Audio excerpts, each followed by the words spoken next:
चलिए स्टार्ट करते हैं हमारा लेक्चर। अभी तक के हमने आपको पता होना चाहिए बहुत सारे लेक्चर हमने यहाँ पे अपलोड कर चुके हैं। ठीक है, तो आपको ध्यान देना है, एसएससी जेई के लिए बहुत ही ज़्यादा इंपॉर्टेंट होने वाला है। मैं आपको बता देता हूँ, एसएससी जेई में आपके स्ट्रेट फॉरवर्ड क्वेश्चन आते हैं, ठीक है, वेरियस टॉपिक से।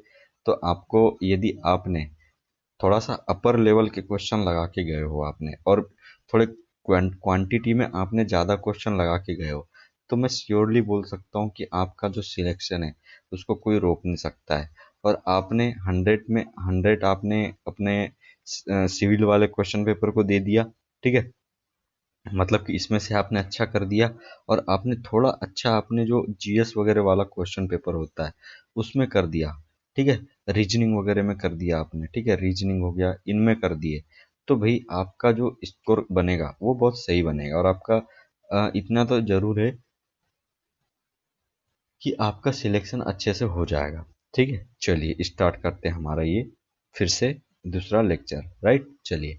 तो अपन यहाँ पे स्टेट एई के, मैं और एक चीज दूसरी चीजें बता दे रहा हूँ। ये जो क्वेश्चन पेपर है ना, ये जो क्वेश्चन पेपर है भाई, ये मेड जी की बुक से मैंने उठा के लिया हूँ, मतलब इसमें कोई त्रुटि वाली कोई बात है ही नहीं। ठीक है, त्रुटि वाली बात है ही नहीं, तो आपको बने रहना हमारे साथ में। तो यहाँ पे स्टार्ट करते हैं जल्दी जल्दी। ठीक है, चलिए पहला क्वेश्चन देखेंगे। तो यहाँ पे आपका पहला क्वेश्चन क्या बोल रहा है, देखो, a type of bond in the brick masonry in which each course each course consists of alternate header and stretcher। ठीक है, हेडर एंड स्ट्रेचर अल्टरनेट, देखो, अल्टरनेट हेडर एंड स्ट्रेचर बोल रहा है। Alternate header and stretcher, header आपका क्या हो गया, ये आपका हेडर हो गया। स्ट्रेचर आपका क्या हो गया, ये आपका स्ट्रेचर हो गया। फिर आपका हेडर हो गया। ठीक है, ठीक है, फिर आपका स्ट्रेचर हो गया। ठीक है, इस तरीके का आपका ऐसा जब चलता है ना, तो ये हो जाता है क्या, फ्लेमिश।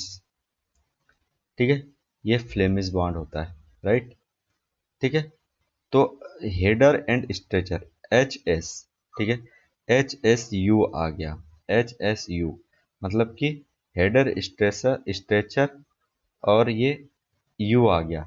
ठीक है, मतलब कि हसू, याद रख लो ना भैया, क्या, हसू, मतलब हेडर स्ट्रेचर और यू मतलब अल्टरनेट। ठीक है, हेडर स्ट्रेचर क्या है, अल्टरनेट है, तो यहाँ पे आ जाएगा फ्लेमिश। तो हसू, फ्लेमिश हसू, ठीक है, ऐसे याद रख लो, फ्लेमिश हसू कोई नाम है इसका, तो फ्लेमिश हसू। ठीक है, तो भाई कैसे भी करो यार, याद होने चाहिए मेरे दोस्त।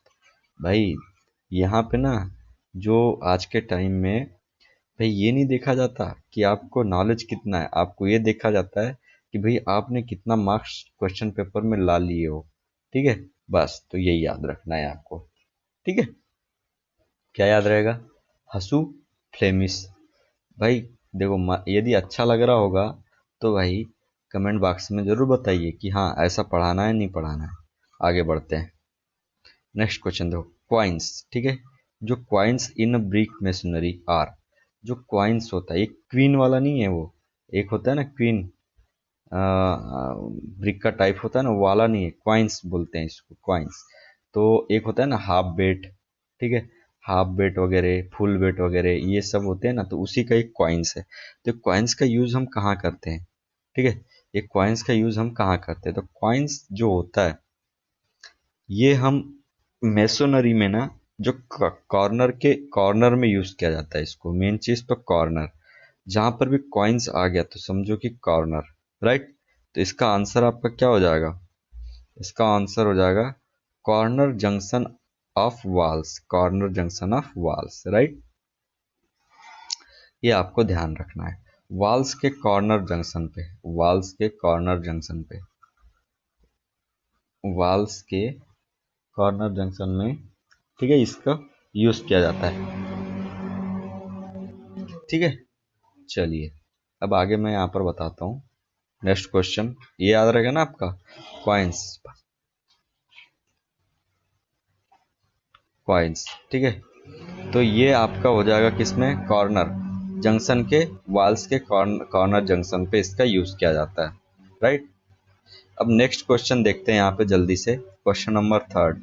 क्वेश्चन नंबर थर्ड क्या बोल रहा है, if R is rise and G is going of straight, ठीक है, then the empirical formula used to fix rise and going is 2r plus g and it should be between। तो question third में आपका क्या हो जाएगा, ठीक है, आपका क्वेश्चन थर्ड में आपका सिंपल इसका आंसर बी होगा, ठीक है, इसका आंसर क्या हो जाएगा, बी हो जाएगा।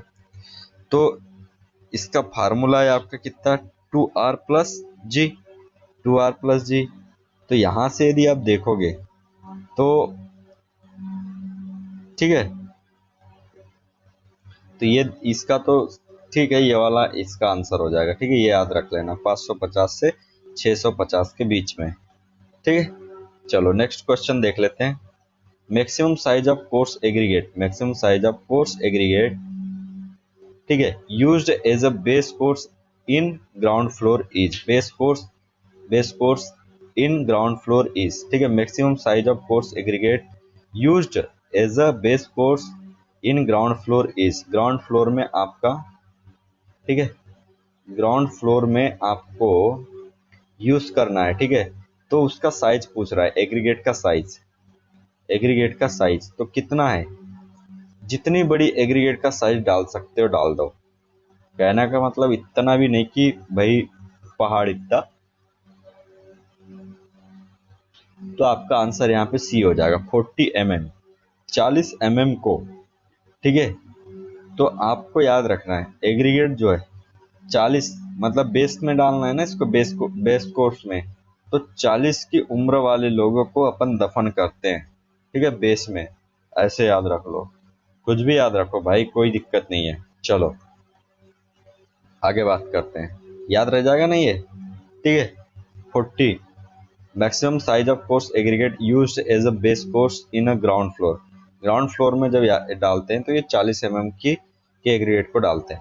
Flying shores are used to strength, ठीक है, ये क्या होता है flying shores, single wall, two adjacent wall, tall walls and any of the एबो।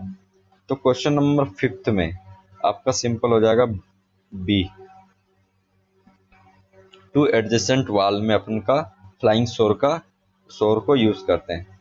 फ्लाइंग सोर जो होता है आपका फ्लाइंग सोर्स, इसको टू एडजेसेंट वॉल में यूज किया जाता है, टू एडजेसेंट वॉल में यूज करते हैं, ठीक है, टू एडजेसेंट वॉल में इसको यूज करते हैं फ्लाइंग सोर को, ठीक है, फ्लाइंग सोर को अपन टू एडजेसेंट वॉल में यूज करते हैं, राइट। चलिए नेक्स्ट आगे बढ़ते हैं। फ्लाइंग सोर है ना, तो टू एडजेसेंट वॉल। चलो आगे बढ़ते हैं, क्वेश्चन नंबर 6 की बात करो, क्या बोल रहा है, when large opening are to be made in a existing wall, right, the type of temporary work used is, type of temporary work used is, ठीक है। अब इसमें देखो, रेकिंग सोर, फ्लाइंग सोर, डेड सोर, अंडर पैनिंग सोर्स, ठीक है, अंडर पैनिंग। तो इसमें क्या सा हो जाएगा क्वेश्चन नंबर 6 का, इसका हो जाएगा सी, डेड सोर, ठीक है, क्या डेड सोर। यहाँ क्या बोल रहा है, large opening are to be made in existing wall, large opening are to be made in an existing wall,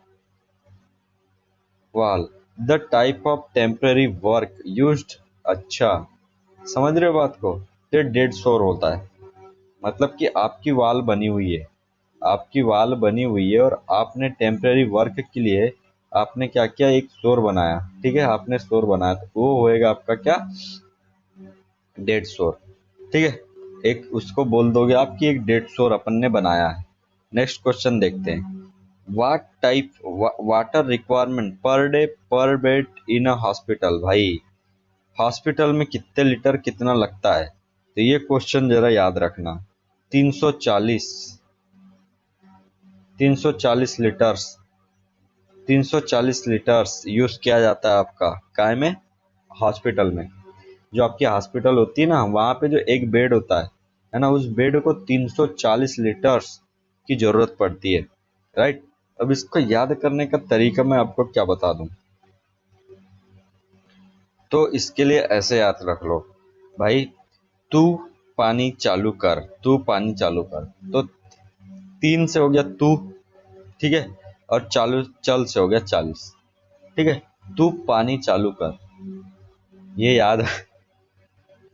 तो हॉस्पिटल के लिए जो जेई रहता है ना, तो जेई को बोलता है एक एई, तू पानी चालू कर, ठीक है।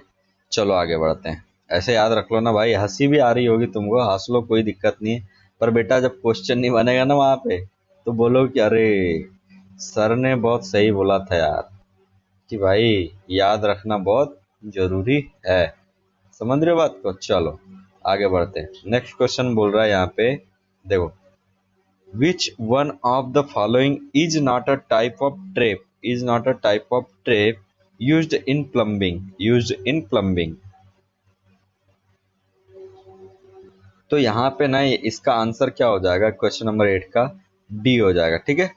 Z type, Z type, right, Z type का हो जा, ठीक है। जेड टाइप जो होता है आपका, वो कोई टाइप नहीं होता भाई। जेड टाइप कुछ होता है क्या यार? प्लम्बिंग में कुछ नहीं होता, राइट। तो ये हो गया आपका आंसर। नॉट बोला है, देखो नॉट को उनने ना थोड़ा सा बोल्ड लेटर में बना के बताया है, तो आपको ध्यान देना है।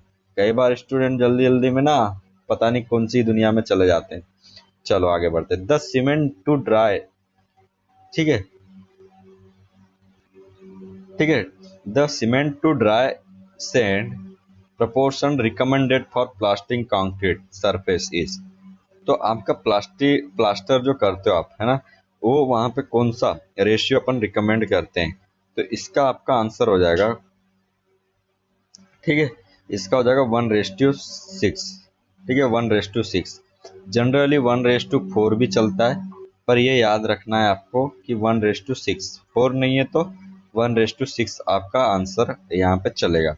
1 से 6, राइट। तो सीमेंट एंड सेंड, ठीक है, सीमेंट आपका 1 और सेंड आपका कितना? 6। तो इसको याद रखने का तरीका ऐसे है, किसके लिए? ये प्लास्टर के लिए, है ना, प्लास्टर के लिए। तो प्लास्टर के लिए ये चीज यहाँ पे एस है तो 6, याद रखो, एस है तो 6, ठीक है। इससे यहाँ पर आप निकाल लोगे। नेक्स्ट की बात करते हैं अपन। Gauge cement mortar consist of, gauge cement mortar consist of, जो आपका गेज सीमेंट होता है, इसको याद रखो यार। ये क्वेश्चन तो कितने बार ना आ गया हो, पर आप हो कि साला भूल ही जाते हो, है ना, तो भूलना नहीं है। यहाँ पे क्या हो जाएगा? CLS बनेगा गेस्ट, CLS मतलब कि ये वाला सी क्वेश्चन, ठीक है, CLS याद रखो, CLS, ठीक है। और ये गेस्ट, राइट, ये गेस्ट, ये हो गया CLS, और यहाँ पे हो गया ये गेस्ट, गेस्ट मोटार, ठीक है, गेस्ट मोटार, राइट, CLS और यहाँ पे गेस्ट, राइट, ये चीज हो गई CLS गेस्ट, ठीक है, याद रखना है आपको। तो इसको याद रख लो, CLC गेस्ट, ठीक है, CLC गेस्ट, राइट। चलो आगे बढ़ते हैं, ठीक है, याद रखना जरूर है भाई, याद रखते चलो। Impact value of stone, impact value of stone for road work specified, for road work specified is, ठीक है, impact value of stone for road work specified is, जो इम्पैक्ट वैल्यू ऑफ स्टोन है, स्टोन की जो impact value है, उसे उसका कितना है, किसके लिए? रोड वर्क के लिए, ठीक है। इसका आंसर हो जाएगा आपका 11 का, आपका सिंपल आंसर हो जाएगा डी, ऑल ऑफ द एबो, ठीक है। Water bomb macadam 40, wearing code 30%, bituminous macadam 35%, ठीक है। चलिए आगे बढ़ते हैं, ये याद रखते चलो, 30% 35% एंड 40%, ठीक है। नेक्स्ट की बात कर लेते हैं। नेक्स्ट क्या बोल रहा है आपका, यहाँ चेक करो, which one of the following does not belong to endogenous trees, ठीक है, क्वेश्चन नंबर 12, ठीक है। तो यहाँ पे हो जाएगा एंडोजीनस, और एक देखो दो टाइप के होते हैं, एक्सोजीनस एंड एंडोजीनस, ठीक है। तो यहाँ पे एंडोजीनस की बात चल रही है, तो एंडोजीनस आपका यहाँ पे कौन सा नहीं है, ठीक है, टीक जो है आपका, टीक, वो एंडोजीनस यहाँ पे नहीं है, एंडोजीनस ट्री आपका नहीं है, कौन? टीक, ठीक है। बेम्बू, केन, ठीक है, और आपका कोकोनट, ये सारे ऊपर जाने वाले हैं, ठीक है, सब ऊपर जाते हैं, राइट। और आपका जो टिक है, टिक ये ज़्यादा ऊपर नहीं जाता। चलो नेक्स्ट बात करते हैं। Alumina in brick earth gives the bricks. ये तो बहुत ही इंपॉर्टेंट क्वेश्चन है, एसएससी जेई में कई बार पूछ चुका है ये क्वेश्चन। सदाबहार क्वेश्चन है ये। क्या है? सदाबहार क्वेश्चन। तो इसका हो जाएगा प्लास्टिसिटी, बिना आग बंद किए हुए। पेलेट बोर्ड जो होता है ये किसके लिए यूज किया जाता है? पेलेट बोर्ड इज यूज्ड, ठीक है, बिल्डिंग मटेरियल का ये question. Pallet board is used, ठीक है। आपका जो पेलेट बोर्ड होता है ना, उससे वो यूज होता है for the moulding of brick, ठीक है, for table moulding of brick, ठीक है। ये चीज याद रखना है क्वेश्चन नंबर 14 का, ठीक। For table moulding of brick, for table moulding of brick, ठीक है, ऑफ ब्रिक, राइट। ये चीज आपको ध्यान रखनी है। चलिए नेक्स्ट मैं बात कर देता हूं आपका आगे। चलिए इस क्वेश्चन की बात करते हैं। When fat lime is slaked, fat lime is slaked its volume, जो फेट, देखो याद रखना है, फेट लाइम जो होता है आपका, है ना, फेट लाइम इज स्लैग्ड मतलब जब आपको मिलाया जाता है तो उसका वैल्यूम कैसे होता है, कितना बढ़ता है या घटता है? तो इंक्रीज करता है आपका कितना, 2 to 2.5 टाइम्स, ठीक है। सी इसका आंसर हो जाएगा। क्वेश्चन 15 में आपका सी इसका आंसर हो जाएगा कि 2 से आपका 3%, 2 से 2.5% आपका वैल्यूम बढ़ जाता है, राइट। ये हो गया। क्वेश्चन नंबर आप 16 देखो। The purpose of adding water to quick lime, the purpose of adding water to quick lime in order to convert it into hydrated lime is known as, ठीक है, कन्वर्ट इनटू हाइड्रेटेड लाइम। जो quick lime हमने क्या किया, water में quick lime को add किया और वो कन्वर्ट हो गया हाइड्रेटेड लाइम में, तो इस प्रोसेस को हम क्या बोलते हैं? स्लेकिंग, ठीक है। क्या बोलते हैं? स्लेकिंग, हाइड्रेशन नहीं बोलते, राइट। यार देखो हाइड्रेशन वाला जो फंडा, कई बार स्टूडेंट हाइड्रेशन मार के आ जाता है, तो हाइड्रेशन मार के आएगा ना तो खुद मर के आएगा, राइट। क्योंकि ना हाइड्रेशन वाली प्रोसेस है और सीमेंट में होती है, ठीक है, हाइड्रेशन वाली प्रोसेस सीमेंट में होती है। मतलब कि आपने सीमेंट में वाटर को डाला है, सीमेंट में वाटर को डाला है तब हाइड्रेशन होगा। और ये है यहाँ पे क्या, यहाँ पे क्या है? Quick lime. तो ये होती है स्लेकिंग प्रोसेस, बचपन से याद रहना चाहिए। तो चलो आगे बढ़ते हैं। नेक्स्ट क्वेश्चन बोलता है rotary kiln used in manufacturing cement, ठीक है, रोटेट्स एट अ स्पीड। जो रोटरी किल्न होती है वो स्पीड, कितने स्पीड से रोटेट करती है, ठीक है। ये तो आपको याद होना ही चाहिए। इसका है आपका आंसर क्वेश्चन नंबर 17 का ए, 1 आरपीएम से 3 आरपीएम के बीच में, ठीक है। जो आपकी रोटरी किल्न होती है ना, वो कैसे कितने से मूव करती है? 1 आरपीएम टू 3 आरपीएम, ये याद रखना है आपको। Rotary kiln 1 RPM to 3 RPM, right. चलो आगे बात करते हैं नेक्स्ट, ठीक है। नेक्स्ट क्वेश्चन आपका fineness modulus, fineness modulus is fineness modulus is the ratio of the aggregate. ये सब नहीं है, ये भी नहीं है, ये है आपका एन इंडेक्स। फाइननेस मॉडुलस क्या है? ये इंडेक्स है which gives the mean size of the aggregate used in a mix, ठीक है। An index which gives the mean size of the aggregates used in a mix, ठीक है। ये आपका आंसर हो जाएगा। नेक्स्ट बात कर लेते हैं, नेक्स्ट क्वेश्चन देख लेते हैं आपका क्वेश्चन नंबर 19, ठीक है। क्वेश्चन नंबर 19 में यहाँ पे चेक करो क्या बोल रहा है। कैम्बियम लेयर, पीत, हर्टवुड, सेपवुड, ठीक है। इसमें आपका क्या हो जाएगा? तो सबसे पहली चीज तो यहाँ पे याद रखना ये कैम्बियम लेयर है, एन्युलर रिंग नहीं है, है ना, कैम्बियम लेयर है। तो यहाँ पे पिथ से देखो, पिथ जो है आपकी सबसे इनर मोस्ट लेयर होती है, इनर मोस्ट पार्ट होता है पिथ, ठीक है। बी का हो गया आपका दूसरा, बी का दूसरा, ठीक है। अब यहाँ पे देखो आप, एक पता हो गया आपको, ठीक है, ये पता हो गया, इसको हटाओ, ठीक है, ये भी हटाओ। इसके बाद में बच गया क्या? अब यहाँ पे देखो सी, एक पे जाओ, ये है आपका कैम्बियम लेयर। कैम्बियम लेयर का पहला देखो एंगेस्ट लेयर होती है क्या, ठीक है, देखते हैं अभी। फिर ए का तीसरा देख लो, ए का तीसरा thin layer of fresh shape, ठीक है। कैम्बियम लेयर क्या होती है? Thin layer of fresh shape, ठीक है। चलिए अभी आगे और देख लेते हैं। सी का सी का देखो, सी का हार्टवुड का क्या हो जाएगा, हार्टवुड का तीसरा है क्या, हार्टवुड का तीसरा कि thin layer of fresh sap, ठीक है, हार्टवुड नहीं।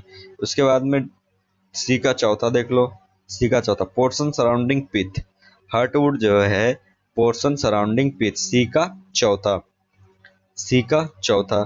फिर डी का पहला देख लो एक बार, सेपवुड, एक सेपवुड जो है आपका डी का पहला एंगेस्ट लेयर, सेपवुड है आपका एंगेस्ट लेयर। ए का तीसरा देखो cambium layer is thin layer of fresh sap, ठीक है। चलिए तो इसका आपका क्या हो गया, इसका आंसर क्या हो गया क्वेश्चन नंबर 19 का, इसका हो गया बी, ठीक है। तो आपको याद रखना है जो कैम्बियम लेयर जो है ना आपकी thin layer of fresh shape, thin layer of fresh shape, right. Layer बोल दिया ना यार, यहाँ पे यार लेयर बोल के रखा है ना, तो यहाँ पे लेयर तो लास्ट में ही है, तो आपको भाई और कहाँ दिमाग लगा रहे हो, यही तो हो जाएगा इसका आंसर, ठीक है। चलो नेक्स्ट बात कर लेते हैं, अच्छा क्वेश्चन था। नेक्स्ट क्वेश्चन देखो यहाँ पे, by calcining and smelting iron, calcining and smelting iron ores a crude and impure form of iron obtained is known as, उसको बोलते हैं पिग आयरन, ठीक है। क्वेश्चन नंबर 20 का हो जाएगा आपका पिग आयरन। चलिए नेक्स्ट की बात कर लेते हैं अपन यहाँ पर, नेक्स्ट की बात करते हैं। तो नेक्स्ट में आपका क्या बोल के रखा है, नेक्स्ट क्वेश्चन यहाँ पे देखो, ठीक है। यहाँ क्वेश्चन नंबर 21 देखो, the compressive strength of a high duty brick should be more than, जो हाई ड्यूटी ब्रिक है, क्या है, हाई ड्यूटी ब्रिक है, उसका जो कंप्रेसिव स्ट्रेंथ है वो कितनी होना चाहिए, वो ग्रेटर देन होना चाहिए आपकी, कितनी ग्रेटर देन होना चाहिए, 40 न्यूटन पर एम स्क्वायर के, 40 न्यूटन पर एम स्क्वायर से भी ग्रेटर होना चाहिए, ये आपको ध्यान रखना बहुत ही जरूरी है। कितना, 40 न्यूटन पर एम से भी आपका ज़्यादा होना चाहिए, राइट, याद रख लो। जो अच्छा वाला जो ब्रिक है वो 40 रुपए से कम में नहीं मिलता, ऐसे याद रखो। अच्छा वाला जो ब्रिक का रेट है, एक ब्रिक का रेट वो 40 रुपए से कम में नहीं मिलता, ऐसे याद रख लो। कोई दिक्कत नहीं, कैसे भी याद रखो भाई, है ना। चलो नेक्स्ट आगे बढ़ते हैं। नेक्स्ट क्वेश्चन आपका क्या बोल रहा है यहाँ पे, इफ ये सारी चीज कहानी देके रखा है, तो यहाँ लास्ट में पूछा क्या है, मल्टीप्लाइंग कांस्टेंट, तो मल्टीप्लाइंग कांस्टेंट आपका ये वाला होता है, ठीक है, एफ बाई आई, तो ये आपका आंसर हो जाएगा क्वेश्चन नंबर 22 का, ठीक है, आपका ए आंसर हो जाएगा। अब नेक्स्ट बात करते हैं आपका क्वेश्चन नंबर 23 का, क्वेश्चन नंबर 23 में आपका क्या बोल रहा है,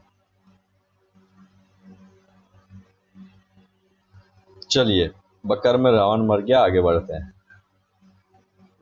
क्वेश्चन नंबर 23, ठीक है, क्वेश्चन नंबर 23 का आंसर आपका क्या है, कुछ नहीं, ये देखो इंक्लाइंड स्टाफ की बात कर रहा है, टेकोमीटर में इंक्लाइंड स्टाफ, ठीक है, इंक्लाइंड स्टाफ हो गया, तो इंक्लाइंड स्टाफ में आपका हो जाएगा कौन सा ऑप्शन, इसका सी, के एस कॉस 2 क्यू प्लस सी कॉस क्यू, राइट, के एस कॉस 2 क्यू, के एस कॉस, कॉस कस कॉस टुक, कस कॉस टुक, ठीक है। यहाँ पे देखो के एस आ रहा है, सब में के एस के एस के एस के एस है, ठीक है।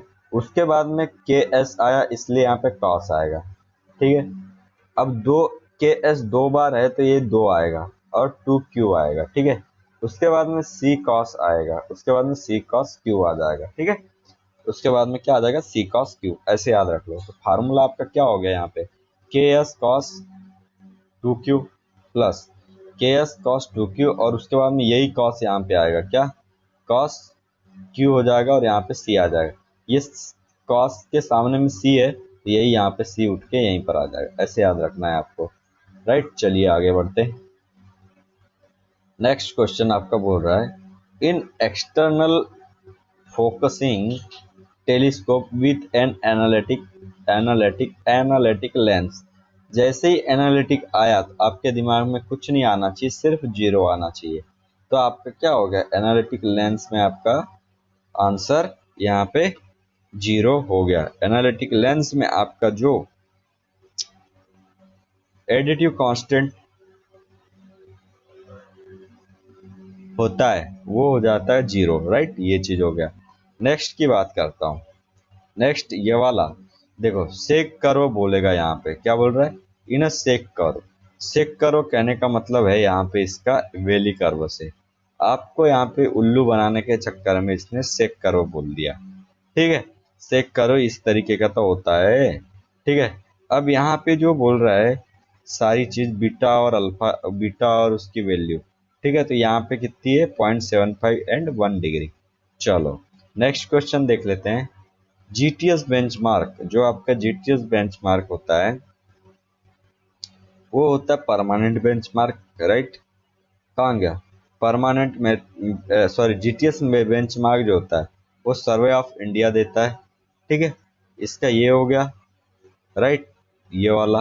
अब इसके बाद में परमानेंट बेंचमार्क, इसका ऑप्शन आपका क्या क्या हो जाएगा देखो। अब जो सर्वे यहाँ पे देख लो, ठीक है, स्टेट पीडब्ल्यूडी आपका परमानेंट बेंचमार्क। ठीक है, तो इसका ऑप्शन आपका क्या हो जाएगा क्वेश्चन। ठीक है, इसमें आपका सिंपल है, देखो, तो आपका क्वेश्चन इसका आंसर हो जाएगा ये। ठीक है, ए का दूसरा, बी का तीसरा, ए का दूसरा बोले तो जीटीएस का द सर्वे ऑफ इंडिया बनाएगा, जीटीएस सर्वे ऑफ इंडिया। ठीक है, बी, जो बी का हो जाएगा तीसरा परमानेंट बेंचमार्क स्टेट पीडब्ल्यूडी। सी का चौथा जो आर्बिटरी बेंचमार्क रहेगा वो beginning of the project, beginning of the project. ठीक है, तो जो बिगिनर्स रहते हैं, कहीं पर भी आपने देखा होगा, जो बिगिनर्स रहते हैं, है ना, वो आर्बिटरी चीजें करते रहते हैं, आर्बिटरी कुछ भी कर रहे हैं, है ना। बिगिनर्स क्या करते हैं, आर्बिटरी चीजों को करते रहते हैं, कोई कोई उसमें उनके काम में ज्यादा सही ढंग से चीजें नहीं होती है, वो सिर्फ आर्बिटरी होती है, राइट। ठीक है, आर्बिटरी चीजें होती है। ठीक है, चलिए, और दूसरी चीज यहाँ पे मैं आपको एक चीज बता दूं, आर्बिटरी चीजें होती है और यहाँ पे ये हो गया। अब यहीं पे temporary benchmark, right, temporary benchmark जो है आपका end of the day work, ये होता है टेम्पररी बेंचमार्क। तो इस हिसाब से आपका जो ये वाला ऑप्शन है ये हो जाएगा डी। इस साइड में आपको डी देखे रखा है, कोई दिक्कत नहीं है, ये आपका डी हो गया। ठीक है आंसर। चलिए नेक्स्ट हम बात कर लेते हैं। चलिए ये क्वेश्चन यहाँ पे क्या बोल रहा है, 227 का इसका आंसर क्या हो जाएगा देखो। सबसे पहले if coordinates of station A B C and D, ठीक है, ये कोऑर्डिनेट्स है, तो सबसे पहले आपको एक क्वाड्रेंट बना लेना है। तो मैंने एक क्वाड्रेंट ऐसे बना लिया। ठीक है, इधर भी रहेगा ऐसा, पर ये छोटा बना देता हूँ, कोई दिक्कत नहीं।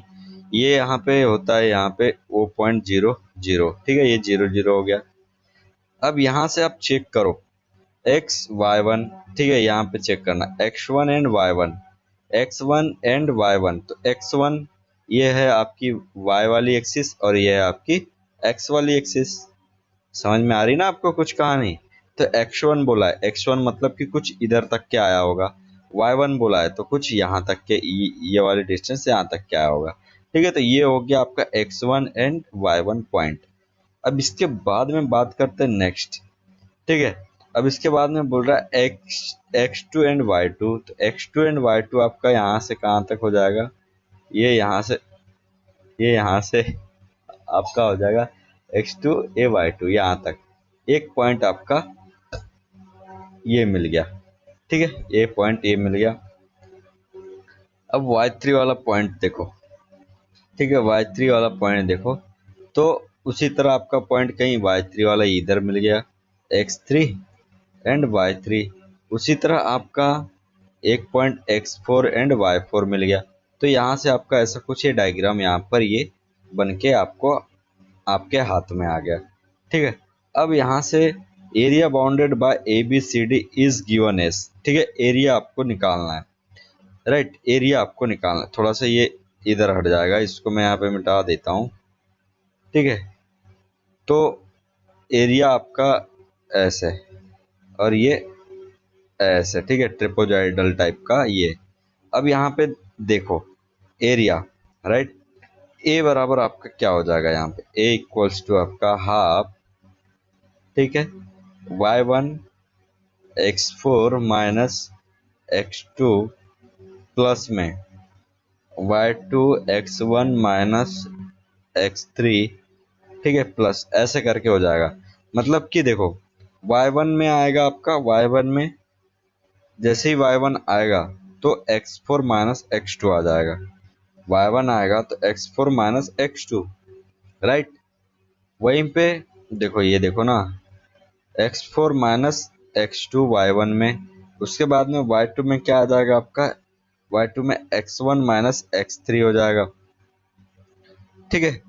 तो यहाँ पे 4 और 2 है तो वहाँ पे 1, ठीक है। इस तरीके से आपका आंसर क्या हो जाएगा, ये इसमें आपका आंसर हो जाएगा ए वाला, ठीक है। उसके बाद में स्पायर टेस्ट क्या होता है। स्पायर टेस्ट की बात करो, spire test is to check which of the following permanent adjustment of theodolite. तो स्पायर टेस्ट अच्छा क्वेश्चन है, आपका एसएससी जेई में पूछ सकता है ना, तो आपको ध्यान रखना है। तो इसमें क्या हो जाएगा आपका स्पायर टेस्ट में सिंपल हॉरिजॉन्टल एक्सिस, देखो यहाँ पे हॉरिजॉन्टल, ये वाला आंसर है इसका, है ना। Horizontal axis is perpendicular to vertical axis, horizontal and vertical. तो जो स्पायर टेस्ट है आपका, स्पायर टेस्ट, ठीक है, हॉरिजॉन्टली एंड वर्टिकली को ये देखता है, ठीक है। हरी एंड वरी, स्पायर जो है हरी एंड वरी को देखता है। किसको देखता है, हरी और वरी, दो आदमी हैं हरी एंड वरी, ठीक है, उसको स्पायर टेस्ट चेक करता है, राइट। ऐसे याद रखना है आपको भाई, कुछ भी हंसना नहीं है, याद रखना है, ठीक है। चलिए आगे बढ़ते हैं। नेक्स्ट क्वेश्चन नंबर 29 को चेक करो। A theodolite is considered to be in proper condition if, a theodolite is considered to be in proper condition if, proper condition कब होएगी, जब, ठीक है। देखो प्रॉपर कंडीशन आपका कब होएगा, the axis of plate is perpendicular to the vertical axis. जो एक्सिस ऑफ द प्लेट है, प्लेट जो है आपकी, है ना, प्लेट परपेंडिकुलर हो जाएगी किसके, परपेंडिकुलर हो जाएगी आपका किस पे, ठीक है, परपेंडिकुलर किसके हो जाएगी, वर्टिकल एक्सिस के परपेंडिकुलर, वर्टिकल एक्सिस के परपेंडिकुलर हो जाएगी, ठीक है। प्लेट आपकी परपेंडिकुलर एक्सिस के हो जाएगी, ठीक है। उसके बाद में देखो फिर ट्रूनियन होता है, ये क्या, ट्रूनियन एक्सिस, ट्रूनियन एक्सिस जो होती है ये हो जाएगी आपकी trunnion axis perpendicular to the vertical axis, ठीक है, perpendicular to the vertical axis. फिर उसके बाद देखो axis of the altitude level, axis of the altitude level, ठीक है, एल्टीट्यूड लेवल, इसमें क्या हो जाएगा, पैरेलल, ठीक है, पैरेलल हो जाएगा किसके, parallel to the line of collimation, ठीक है, लाइन ऑफ कोलिमेशन। ये तीन चीज यदि होती है तो आपका क्या हो जाएगा, थियोडोलाइट जो है आपका प्रॉपर कंडीशन में, प्रॉपर कंडीशन में है, ठीक है। तो ऑल ऑफ द एबो, तो इसका आंसर हो जाएगा डी, 29 का आपका हो जाएगा डी, सिंपल क्वेश्चन, ठीक है। चलो all of the statement are correct, right. Plate हो गया परपेंडिकुलर वर्टिकल एक्सिस, ठीक है। ये ट्रूनियन होता है एक, और एक पैरेलल होता है, परपेंडिकुलर वर्टिकल एक्सिस के परपेंडिकुलर, फिर पैरेलल ऑफ एलओसी, ठीक है। ये तीन चीज। चलो आगे बढ़ते हैं।